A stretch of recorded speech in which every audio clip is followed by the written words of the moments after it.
Nighttime, a severe thunderstorm was located near Alberta, or 18 miles west of Payson, moving northeast at 35 miles per hour.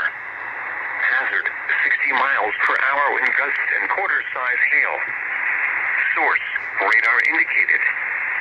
Impact, hail damage to vehicles is expected. Expect wind damage to roofs, siding, and trees. Locations impacted include Provo, Payson, Orem, Lehigh, Spanish Fork, Pleasant Grove, Springville, American Fork, Eagle Mountain, Linden, Santaquin, Mapleton, Salem, Elk Ridge, Woodland Hills, Rocky Ridge, Cedar Ford, Vineyard, Palmyra, and Lake Shore. For your protection, move to an